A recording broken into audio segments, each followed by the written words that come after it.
여러분의 말 못할 법률 고민을 속 시원히 풀어보는 친절한 생활 법률 시간입니다. 오늘은 임방글 변호사 오랜만에 모셨습니다. 어서 오세요. 안녕하세요. 예.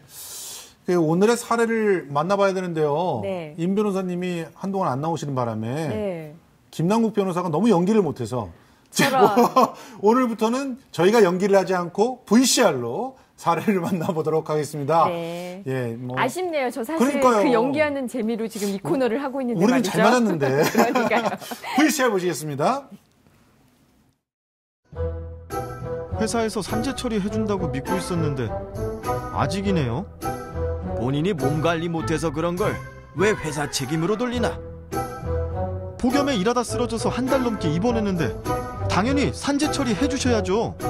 다른 사람도 똑같은 조건에서 일했는데 문제 없었잖아요. 산재 처리 못 해주니까 그런 줄 아세요?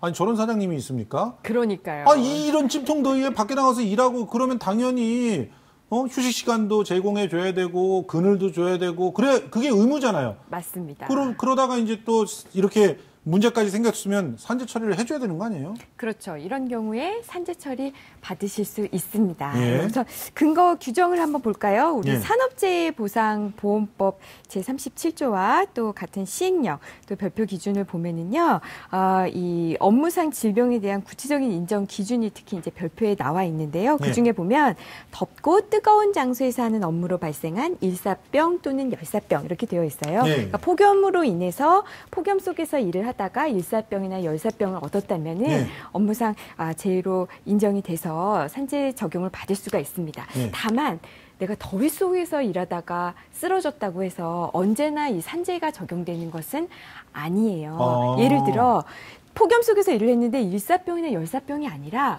예를 들어 심근경색을 왔다든지 이런 경우에는 이게 과연 정말 이 폭염 속에서 일을 해서 이 병이 생긴 건지 아니면 원래부터 내가 몸이 안 좋아서 그냥 이게 자연스럽게 나의 원래 지병이 그렇게 악화된 건지 확실하지 않거든요. 그래서 그 인과관계를 입증하는 데 사실 좀 어려움이 있습니다. 그러면 산재로 인정된 사례를 한번 탐구해 보자고요. 네, 자. 한번 보실게요.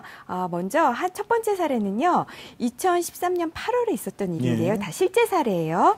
한 공장 신축 공사장에서 당시 50대 한 남성이 가슴 통증을 호소하며 쓰러졌습니다. 그리고 6개월에 안타깝게 사망을 했는데요. 사인은 심근경색이었어요. 근로복지공단은 이 사람 평소에 이게 과로도 아니었고 그게 어떤 스트레스 같은 그런 증거도 안 보이고 또 작업 환경이 막 급격하게 변한 것도 아니고 하면서 산재 승인을 거부했는데요. 법원은 이분이 음주도 없었고요. 흡연력도 없었고 고혈압 치료력도 없었어요. 그런데 이 발병일 6일 전부터 이 지역에서 폭염이 계속됐고요. 그 쓰러진 날 당시에 그 최고 온도가 최고 낮 기온이 한 34도 정도 달했었거든요. 그러니까 이렇게 오랜 기간, 그러니까 앓던 지병도 없고 6일간 폭염에서 일한 점을 봤을 때 이 사람이 이렇게 심근경색으로 쓰러진 거는 이거 무더위 때문이다. 이렇게 인정을 해서 산재가 인정이 된 사례가 있고요. 또 다른 사례도 하나 볼게요. 이것도 또 2012년 8월입니다. 자, 무더운 더운 날 이때도 건설 근로자 50대였는데요. 이분도 일하다가 어지러움과 하반신 마비 증상으로 쓰러졌어요. 이분이 이제 뇌경색 진단을 받았는데요. 근로복지공단은 이분은 고혈압을 앓고 계셨던 분이에요. 흡연도 했었고. 조심해야죠. 그래서 근로복지공단에서 이 사람은 원래 아팠던 사람이다. 이 사람이 아팠던 사람이 그냥 더 안 좋게 뇌경색 진단을 받은 거지 이거 무더위랑 상관없다. 이렇게 결론을 내렸지만 법원에서는 그렇게 보지 않았습니다. 그날 최고 기온이 36도였거든요. 그리고 이분이 하시던 일도 자재운반하는 거예요. 업무가 굉장히 과중하잖아요. 떼약 밑에서 36도 아래에서 이걸 계속해서 힘든 일을 했던 거. 이것은 이분이 고혈압을 앓고 있다 하더라도 고혈압이 너무 급격하게 나빠졌다. 이 급격하게 나빠진 데에는 폭염에서 일한 게 원인이 됐다라고 해서요. 이것도 산재가 인정이 됐습니다. 얼마 전에 좀 한 드라마 현장에서 72시간을 폭염 속에서 일한 친구가 집에 돌아와가지고 뇌일혈이 일어나서 죽은 상황이 있었잖아요. 네네. 이것도 사실 산재로 인정해야 되지 않을까 하는 생각이 갑자기 드네요. 네, 물론이죠. 예. 우리가 산재로 인정하는데 여부를 보면요. 그 당일날 얼마나 더웠나 이것만 보는 게 아니고요. 예.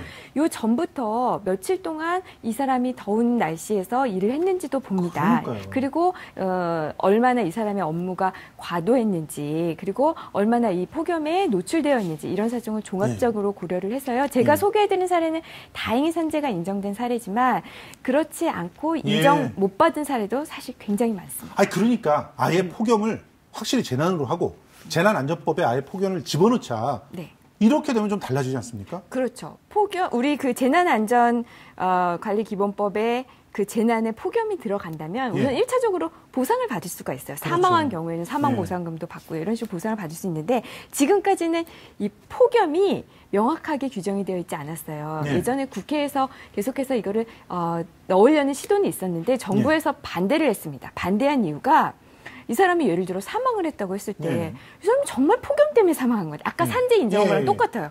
폭염 때문에 사망한 건지 아니면 원래 아프던 분이 그냥 다른 게 악화돼서 사망한 건지 알 수도 없을 뿐더러 그리고 똑같이 덥다고 해도 그 사람이 처한 상황, 그 사람의 뭐 나이라든지 그 사람이 에어컨이 있느냐 없느냐에 따라서 다 상황이 다른데 이걸 어떻게 일괄적으로 다 재난의 범위에 넣느냐 하면서 반대를 했었는데요.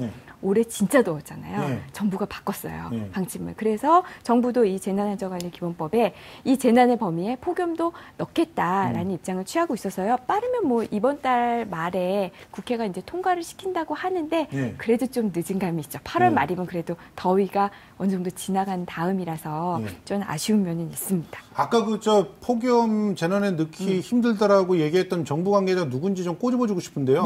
아니 쓰나미가 와도 살 사람은 살아야 또. 그렇죠. 예, 참 답답하네. 아니 근데 이제 요즘 에어컨 판매량이 급증했잖아요. 네. 그런데 어떤 곳에서 제 지인은 아니 분명히 이전에 낡은 에어컨을 이렇게 가져가면서 서비스해드리는 겁니다. 이렇게 얘기했는데 그게 원래 의무적으로 해야 되는 거 아니냐고 하다가 다툼이 있었대요. 아, 그래요? 예. 그러니까 이거 원래 그분 저한테 전화 주시면 제가 딱 해결해 드렸을 텐데요. 그러니까요. 우리가 에어컨, 뭐 냉장고 이런 거요. 뭐 홈쇼핑에서 팔거나 아니면 우리가 마트에서 사거나 백화점에서 살 때 항상 그 점원들 아니면 그 홈쇼핑에서 파는 그 호스트들이 하는 말들이 있어요.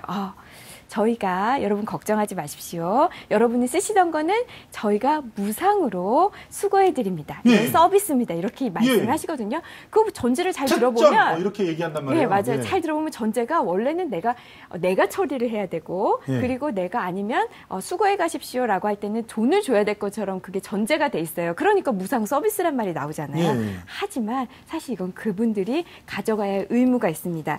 우리 전자제품 등 자원순환법에 보면은요. 이런 가전제품을 만드는 사람, 판매하는 사람, 또 수입해서 판매하는 사람은요. 이런 폐가전을 수거해야 될 의무가 있고요. 그리고 새로운 가전제품 갖다 놓으면은 사실 막 이렇게 쓰레기 많이 나오잖아요. 박스고 이것도 모조리 그 사람들이 무상으로 수거해야 할 법적 의무가 있어요. 그러니까 이거는 무상 서비스라는 말은 사실은 어떻게 보면은 아닌 거죠. 그렇군요. 알겠습니다. 그런데 주택이나 빌라 같은 경우에 다닥다닥 붙어 있잖아요. 그렇죠. 우리 집 창 앞에다가 그냥 실외기를 설치해가지고 그냥 거기서 그냥 더운 바람이 들어오는 경우가 있단 말이에요. 맞아요. 이럴 때는 그거 옮겨달라고 요구할 수 있는 거 아닙니까? 결론적으로 말씀드리면요. 그거 쉽지 않아요. 우선 에어컨 실외기로 문제가 나오는 게요. 말씀하신 열기도 있지만 더 많이 나오는 건 사실 진동, 소음 소리도 많고요.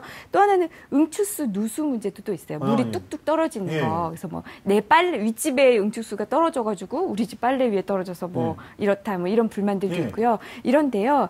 사실 이 실외기가 관련된 규정이요. 실외기 설치 관련된 규정이요. 제가 좀 찾아보니까 실외기 설치 부분에 대한 규정이 그렇게 많지 않아요. 맞아요. 그냥 지상에서 2m 이상 설치하면 된다. 이거 외에는 굳이 없거든요. 근데 만약에 내가 참을 수 없을 만큼 나에게 고통을 준다. 너무 시끄럽고 너무 열기가 많이 들어서 내가 이거 도대체 일상생활이 불가능하다라고 정도를 한다면 사실 법적으로 이거 좀 옮겨달라. 내지는 손해배상, 위자료 같은 거 청구할 수 있는데 문제는 입증이에요. 입증이 어렵습니다.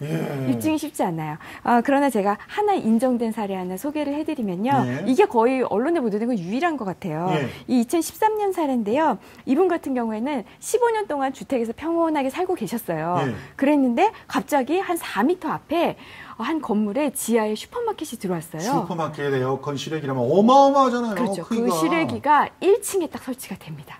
그러면서 소음이 너무 심했던 거예요. 그래서 이분은 소송으로 간 건 아니고요. 중앙환경분쟁조정위로부터 이제 jes어요. 그 소음을 쟀는데 그 소음이 우리 법에서 인정하고 있는 것보다 더 초과했습니다. 굉장히 시끄러웠어요. 그래서 1인당, 그러니까 가족이 3명이었는데 1인당 약 100만 원 정도 이 손해배상 받는 걸로 해서 조정이 된 사례가 있습니다. 그렇군요. 하여튼 요즘 폭염 때문에 너무너무 힘듭니다. 그러니까 뭐 밖에서 일하시는 분들은 정말 건강상의 문제가 없도록 최선을 다해서 자기 방어를 좀 하셔야 될 것 같아요. 물 자주 드시고 또 어떤 게 있죠?